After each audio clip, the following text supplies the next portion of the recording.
Oke, Assalamualaikum warahmatullahi wabarakatuh. Nah, perkenalkan nama saya Andriansa, saya dari Teknik Mesin kelas 20E. Nah, pada kesempatan kali ini saya akan membahas mengenai terminologi dan karakteristik serta perancangan CVT dan contoh perhitungannya. Oke, langsung saja. Nah, adapun pembahasan yang akan dibahas pada kali ini adalah pengertian CVT, karakteristik CVT, perancangan CVT, dan contoh perhitungannya. Nah, yang pertama ada pengertian CVT. Nah, CVT adalah sistem perpindahan kecepatan secara full otomatis sesuai dengan putaran mesin. Transmisi CVT terdiri dari dua buah pulei yang dihubungkan oleh pibel ke sebuah kopling sentrifugal untuk menghubungkan ke penggerak roda belakang ketika throttle gas dibuka, dan gigi transmisi satu kecepatan untuk mereduksi atau mengurangi putaran. Pulai penggerak atau drive pulai sentrifugal unit diikatkan ke ujung poros engkol atau crankshaft bertindak sebagai pengatur kecepatan berdasarkan gaya sentrifugal. Pulai yang digerakkan atau driven pulai berputar pada bantalan poros utama atau inbound shaft transmisi. Nah, adapun karakteristik CVT adalah pada primary shaft ada beberapa komponen pendukung, yaitu fixed shaft yang berfungsi sebagai penahan pibel. Komponen ini bergerak dan berbentuk piringan dan biasanya di bagian sisinya menyerupai kipas sebagai pendingin mesin. Adapun sliding shaft yaitu berfungsi menekan pibel dalam putaran tinggi karena sliding shaft ini dapat bergerak ke kanan atau ke kiri. Ada juga cooler yaitu komponen yang berfungsi sebagai tempat dudukan dari fixed shaft atau sliding shaft dan cam. Cam adalah komponen yang berfungsi sebagai tempat dudukan slider. Adapun slider yaitu komponen yang berfungsi sebagai pendorong roller sendiri akan mendorong sliding shaft. Slider ini bergerak saat putaran mesin tinggi.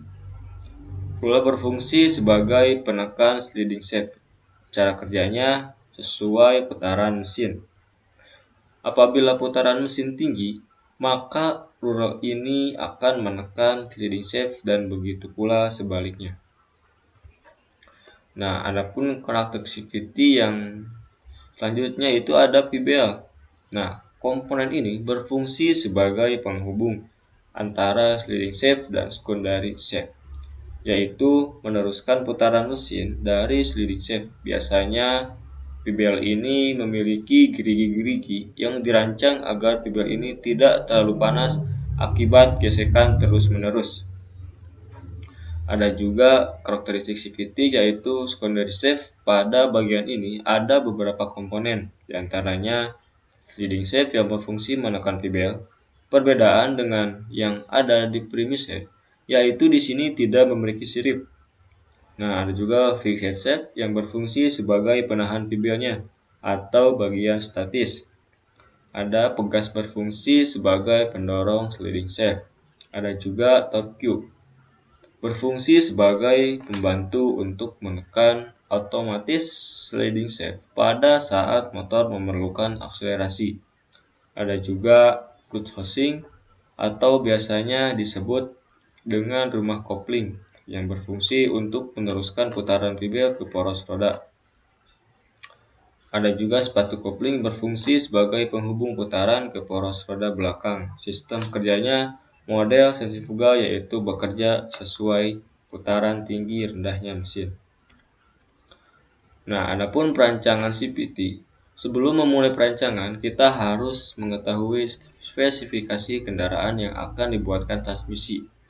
Sebelum merancang juga sebuah transmisi diperlukan untuk menganalisis gaya apa saja yang terjadi pada kendaraan. Kombinasi dari gaya tersebut yang akan menghasilkan traksi. Setelah dilakukan traksinya, maka dapat dicari rasio yang tepat. Adapun sebelum perancangan, adanya gaya hambat angin dapat dicari menggunakan rumus sebagai berikut. yaitu RA sama dengan 1/2 Rho kali CD kali AF kali PA, di mana RA ini hambatan aerodinamika, Rho ini massa jenis udara, CD itu koefisien drag, AF itu luas frontal kendaraan, VA itu kecepatan relatif angin. Nah, adapun perhitungan yang akan saya bahas pada kali ini yaitu dalam metode eksperimen adalah perhitungan yang digunakan untuk pengaruh terhadap yang lain dalam kondisi yang terkendali. Pada perhitungan ini menggunakan metode eksperimen. Langkah-langkah yang perlu diperhatikan dalam perhitungan eksperimen diawali dengan menentukan masalah yang akan dijadikan topik perhitungan, mencari sampel dalam populasi yang telah ditentukan, lalu mencari referensi sebagai dasar teoritis untuk menyusun hipotesis, kemudian mengelompokkan variabel kontrol dan variabel eksperimen serta menyusun instrumen. Selanjutnya dilakukan tindakan atau treatment pada salah satu variabel atau kedua variabel dengan tindakan yang berbeda. Setelah selesai tindakan, data yang didapat kemudian dianalisa sesuai atau tidak dengan hipotesis yang disusun. Dari masing-masing variasi dilakukan 5 kali pengujian. Setelah mendapatkan hasil dari pengujian masing-masing variasi tersebut, selanjutnya data hasil uji dimasukkan ke dalam tabel.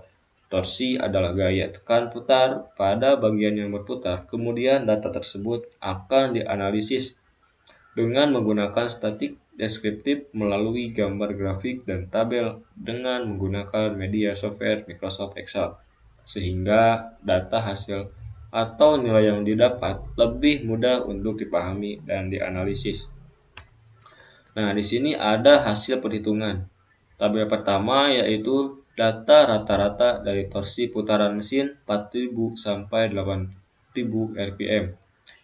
Nah, pada putaran mesin 4000, ruler silindernya itu 7,76 dari 5 kali percobaan, serta rolling slidingnya itu 11,82 dari 5 kali percobaan. Begitupun 5000 bisa dilihat, 6000 bisa dilihat hasilnya seperti apa pada tabel, dan 8000 seperti apa.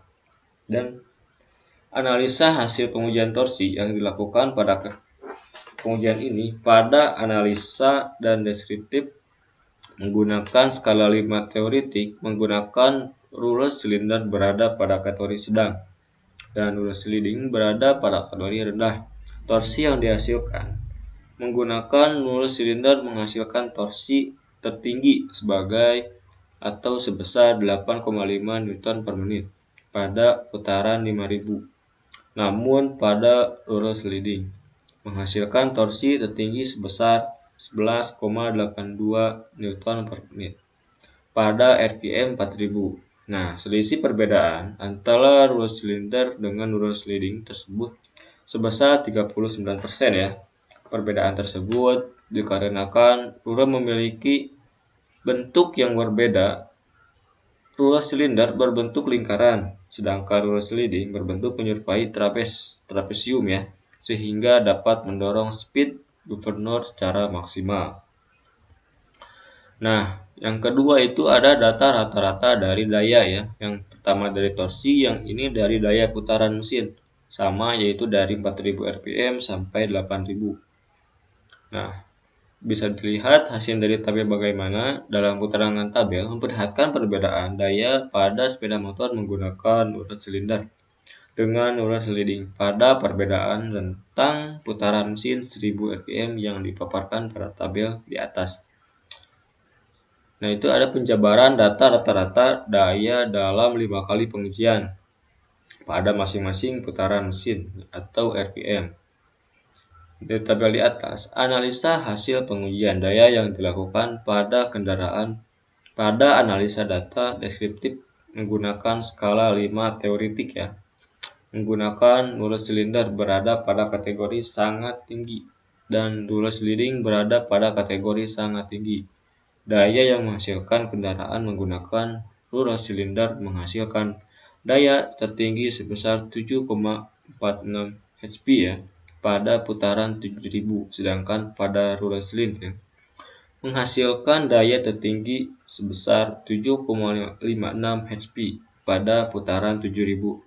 Selisih perbedaan antara roller cylinder dengan roller sliding tersebut sebesar 1,3%.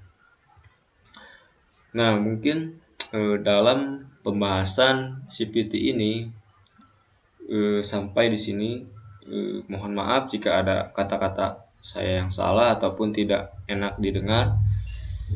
Terima kasih. Assalamualaikum warahmatullahi wabarakatuh.